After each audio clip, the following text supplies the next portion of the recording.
catching fire.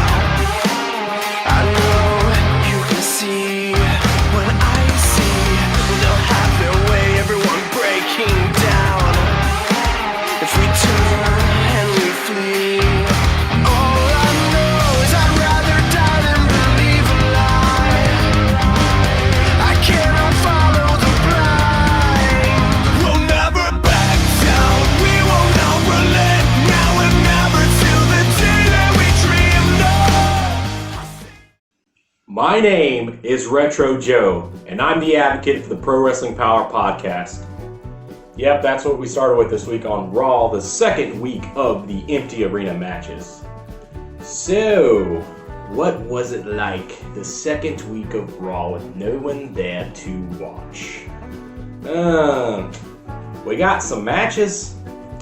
Yeah, we got a few matches. Unfortunately, two of them were very, very short. One was like 2 minutes, the other one was 55 seconds. Yeah. We started out this week with an opening promo by Paul Heyman, abdicating for his champion Brock Lesnar. It was a pretty good promo, a nice way to start, almost like a cold open type situation.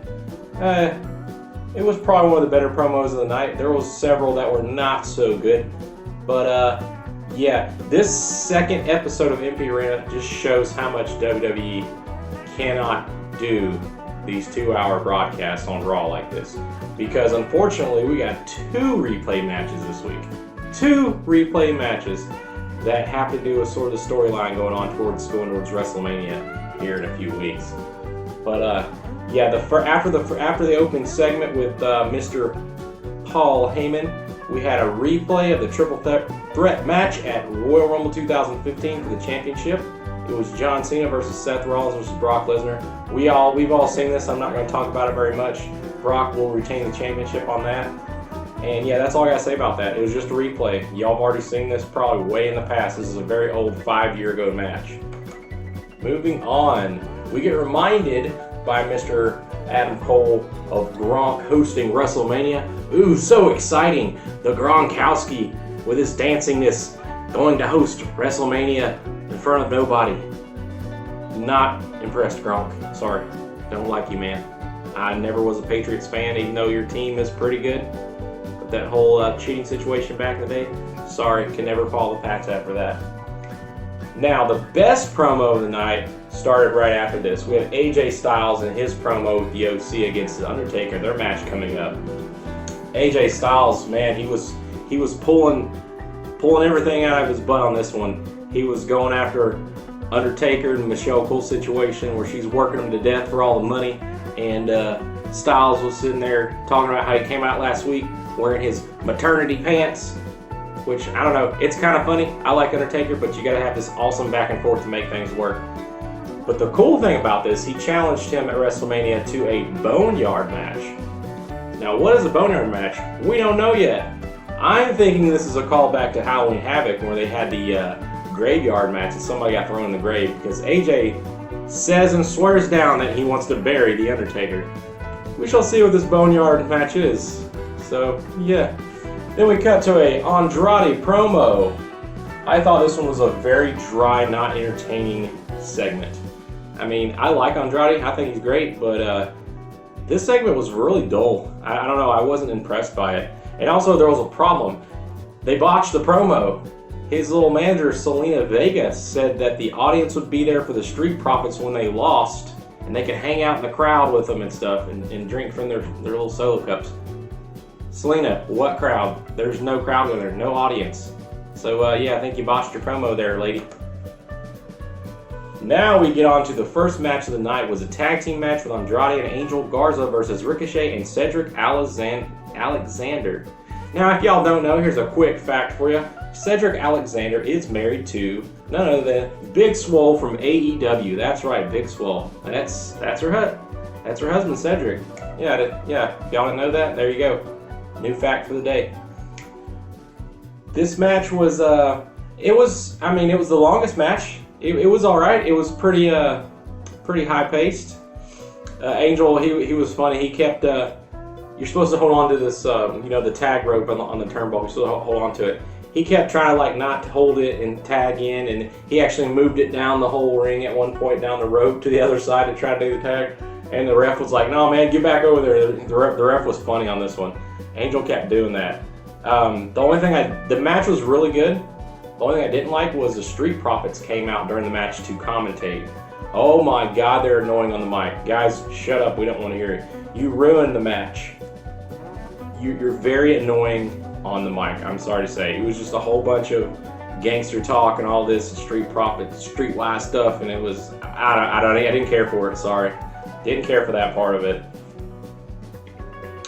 What was weird about this was Andrade won via the Judas effect. They didn't call it that, but it was a Judas effect. Straight up, back, spin around backwards, boom, Judas effect. That's what it was. And then also what happened after he did this, it was very, very weird. I don't know if this was a botch or not, but the ref did the 3 count. He went 1, 2, and then he stopped right here, and he hesitated, and he shook his hand, and then he went 3. And I was like, what the hell just happened? I mean, was that not supposed to be the end of the match or something? And the ref was like confused? I don't know, that was very weird. Something also, I hate to say this, but this is for the ladies out there. Hello, ladies. Yeah, this is for the ladies. Maybe some guys, I don't know, whatever your choice is, it's your business. I don't care. But yeah, there was one point where Cedric went to lift Andrade and actually pulled his pants away from his buttocks, and you saw his full butt. So we had a wardrobe malfunction on Andrade. Interesting, weird, probably didn't mean to happen, but yeah, it happened. Yeah, and I also want to say before I close out this match was brought to you by kicks, because there were so many kicks in this match. I didn't know where they ended. I lost count. There was kicks here, kicks there, super kicks, stomach kicks, leg kicks, head kicks. There was like 30 to 40 kicks in this match. I was like, that's a lot of kicks. Yeah, craziness. After this match, the Street Profits will leave the commentator stand and go down and proceed to beat down on Andrade and Angel Garza. Saw that coming a mile away. Then we have another tag match. We have right after this, we have the Street Profits again. You know, they're just out there now. They're gonna have a match. Street Profits versus Shane Thorne and Brendan Bink from NXT. I don't have much to say on this one. It was very short.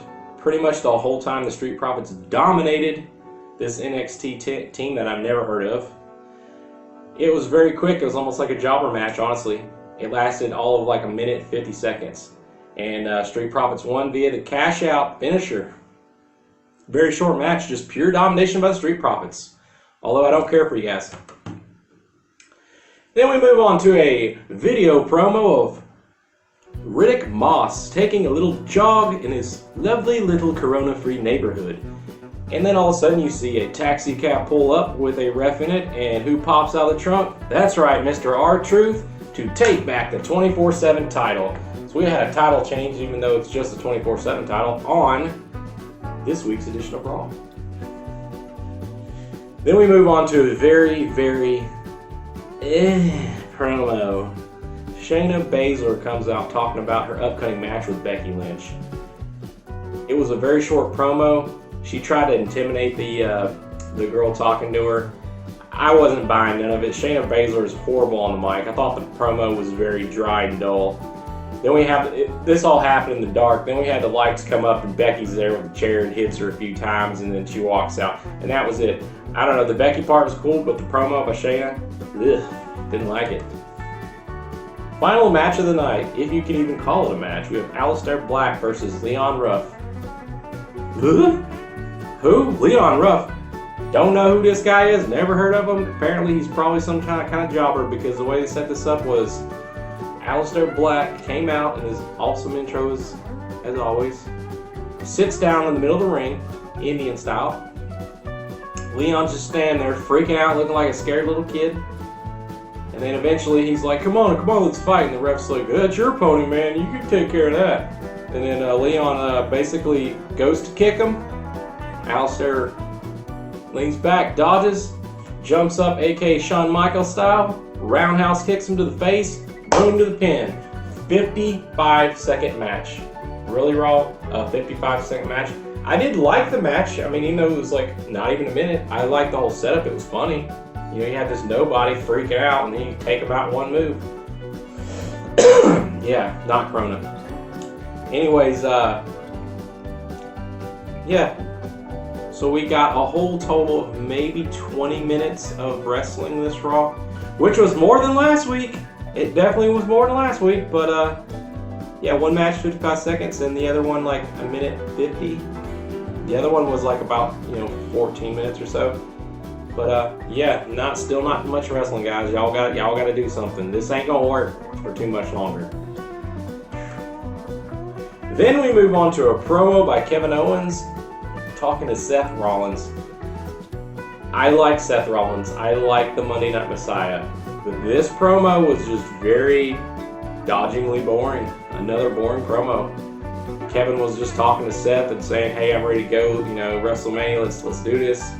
Rollins was basically like, "You've done nothing, Kevin, and you've never been to WrestleMania, and you're not good enough," and blah blah blah. But it was just very generic. I don't know. It's like I've seen this promo 100 times. I don't know. It wasn't that good. Then we move on to Charlotte Flair promo talking about she's down in Rhea Ripley, promising to take her NXT belt. Another not good, boring, short promo. And as she's talking to her, they show the replay. Another replay match. Come on, Raw. We've already seen these matches. Y'all got to show us real matches that we haven't seen. They show the Charlotte Flair versus Asuka at 2018 WrestleMania. Not going to talk about it. Y'all already know about this. Charlotte Flair won via the figure 4 submission. And it was just not a good promo. Another not good promo.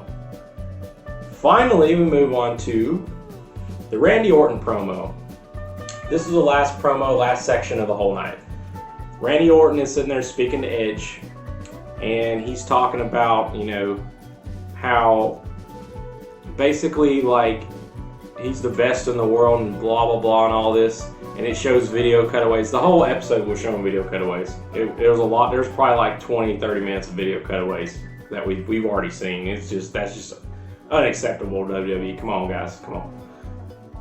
And yeah, basically Orton does the same thing as the Seth Rollins thing.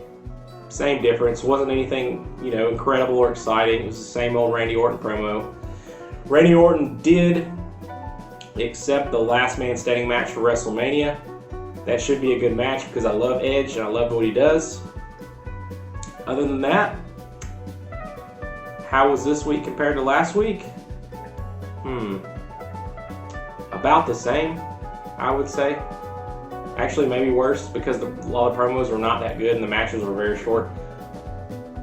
That's pretty much it, guys.